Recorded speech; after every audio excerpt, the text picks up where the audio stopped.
Assalamualaikum warahmatullahi wabarakatuh, Fifth Graders. Bagaimana kabar kalian hari ini? Semoga sehat selalu ya. Untuk kalian yang sedang sakit, Ibu doakan semoga lekas sembuh. Baiklah, pembelajaran hari ini kita lanjutkan tema 5D, sehat itu penting, subtema 2, gangguan kesehatan pada organ peredaran darah. Tujuan pembelajaran kita hari ini diharapkan kalian semua dapat 1.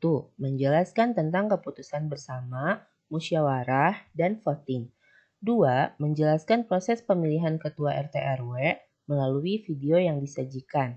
3. Menuliskan hak dan kewajiban warga dan calon ketua RT RW. 4. Menuliskan aktivitas manusia dalam sosial budaya yang memberikan dampak positif dan negatif. Pembahasan kita yang pertama untuk hari ini adalah tentang keputusan bersama. Apa itu keputusan bersama? Keputusan bersama adalah hasil pembicaraan bersama yang disetujui bersama untuk dilaksanakan atau tidak dilaksanakan. Keputusan bersama melibatkan semua orang yang berkepentingan dalam sebuah organisasi. Cara pengambilan keputusan bersama ada dua. Yang pertama adalah musyawarah. Musyawarah adalah pengambilan keputusan bersama dengan mempertemukan pendapat yang berbeda-beda. Musyawarah untuk mufakat.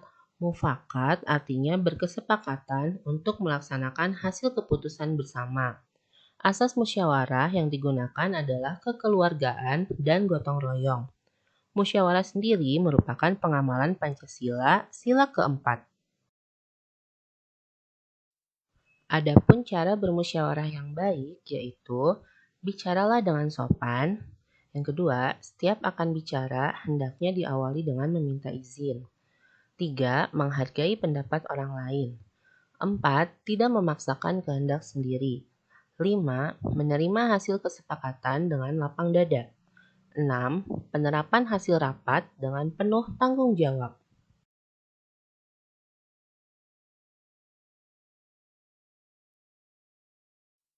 Cara pengambilan keputusan bersama yang kedua adalah voting. Voting yaitu pengambilan keputusan bersama dengan cara pemungutan suara terbanyak. Voting dilaksanakan ketika musyawarah tidak mencapai mufakat. Voting merupakan cara kedua jika musyawarah untuk mufakat gagal dilakukan. Ada dua macam voting. Yang pertama adalah voting terbuka. Artinya, pilihan kita diketahui oleh peserta yang lain. Yang kedua adalah voting tertutup. Artinya, pilihan kita tidak diketahui oleh peserta lain. Bagaimana perilaku yang harus dilakukan dalam melaksanakan voting? Yang pertama, menerima dengan lapang dada hasil voting atau pemungutan suara walaupun tidak sesuai dengan pendapat kita. Yang kedua, tetap menjaga persatuan dan kesatuan agar tidak terjadi perpecahan karena kekalahan. Yang ketiga, pihak yang mendapat kemenangan sebaiknya tidak merasa lebih unggul dari yang lain, karena pada dasarnya keputusan tersebut untuk kepentingan bersama. Berikut ini kita akan menyaksikan sebuah video tentang pemilihan ketua RT. Kita simak baik-baik ya videonya.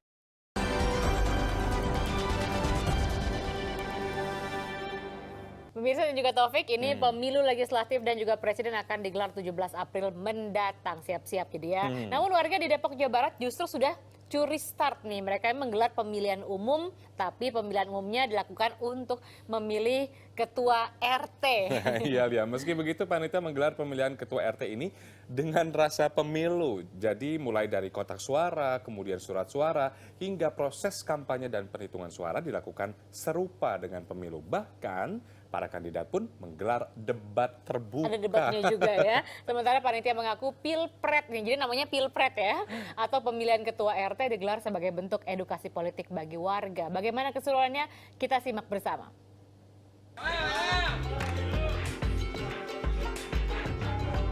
Beginilah keseruan warga klaster Emerald Permata Mansion Kelurahan Sarua Bojong Sari, Depok, Jawa Barat saat mengikuti proses perhitungan suara pemilihan ketua RT pada hari Minggu kemarin. Meski hanya memilih ketua rukun tetangga, pemilihan ini digelar dengan rasa pemilihan umum. Lihat saja, mulai dari kotak suara hingga surat suara bersegel yang berisi gambar para kandidat ketua RT. Sosialisasi pun dilakukan dengan menempel poster kampanye di penjuru kompleks.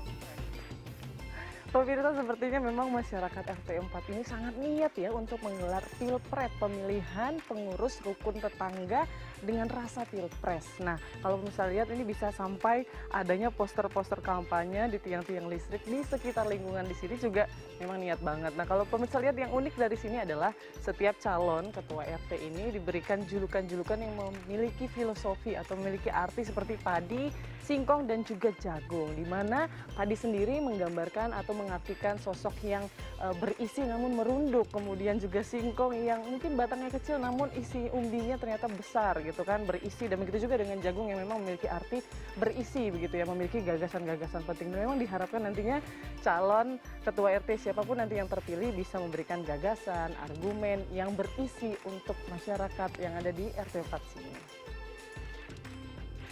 Bedanya, jika pemilih datang ke TPS memberikan suaranya. Pada pemilihan ketua RT atau pilpres ini, panitialah yang datang menjemput bola dari pintu ke pintu mengumpulkan suara warga. Untuk menarik minat pemilih, panitia pun menyediakan hadiah door prize berupa kambing guling.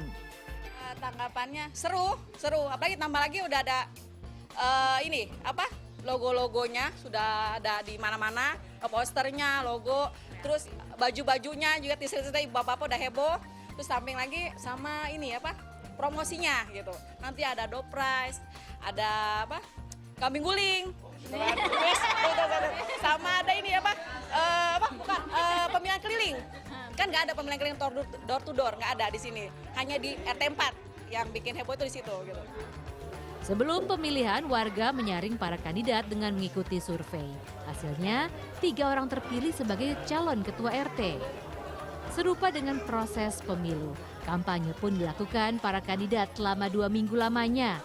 Untuk mensukseskan pilpres ini, panitia memakai kas RT serta dana sukarela warga.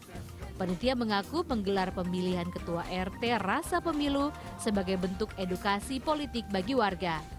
Kami panitia di sini ingin menghadirkan pendidikan politik, edukasi ke warga bahwasannya pemilihan pemimpin itu perlu dilaksanakan dengan pesta demokrasi. Artinya pesta demokrasi di sini namanya pesta harus menggembirakan, harus memberikan suasana yang menyenangkan.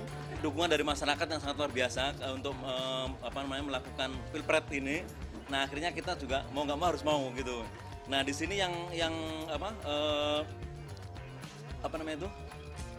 persiapan yang sangat luar biasa, karena mulai dari, kalau saya lihat itu dari 3 bulan sebelumnya, mulai dari rapat dengan panitia, kemudian ada kampanye, biarpun kampanye yang lucu-lucu, kemudian ada penandatanganan untuk kesiapan dari semua peserta, dan juga hari H kemarin pada tanggal 17 sangat antusias sekali.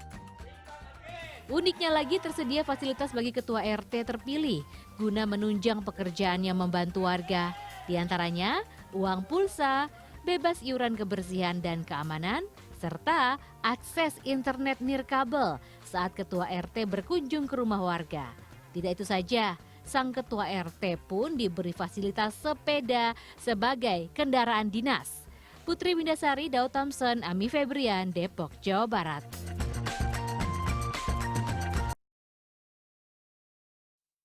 Wah, pilpres yang kita lihat barusan sangat seru ya. Bagaimana dengan pilpres di lingkungan rumah tinggal kalian? Apakah lebih seru dari yang tadi? Kehidupan sehari-hari tentu banyak sekali interaksi sosial yang dilakukan oleh manusia. Interaksi-interaksi tersebut berkaitan dengan aktivitas manusia dalam sosial budaya. Ada yang memberikan dampak positif, ada pula yang memberikan dampak negatif. Apa saja aktivitas manusia dalam sosial budaya yang memberikan dampak positif? Siapa yang mau memberikan contoh? Oke, yang pertama adalah bergotong royong atau bekerja bakti. Yo, siapa lagi? Ya, bermusyawarah mufakat dalam menyelesaikan masalah warga.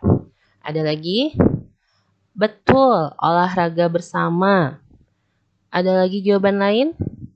Ya, benar, mengadakan pengajian atau tablik akbar. Nah, ada lagi?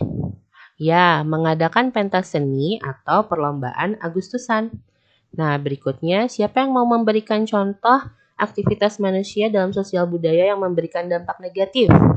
Ayo, acungkan tangannya siapa yang mau jawab. Oke, betul. Membuang sampah sembarangan atau membiarkan selokan mampet. Dampaknya tentu saja akan terjadi banjir. Apalagi sekarang sudah mulai masuk musim penghujan ya. Selokannya harus kita jaga supaya tetap bersih agar aliran airnya berjalan dengan lancar. Ada lagi contoh yang lain? Ya, memaksakan kehendak dalam bermusyawarah itu tentu tidak baik ya. Lalu contoh berikutnya? Oke, berkelahi atau tawuran antar desa tuh, itu bisa menimbulkan korban jiwa ya. Berikutnya ada contoh lain? Ya, membanggakan agama atau suku sendiri, itu tentu tidak boleh. Nah, terakhir ada yang mau memberi contoh lagi? Oke, mencoret-coret fasilitas umum, itu tentu saja tidak boleh, karena akan merusak keindahan.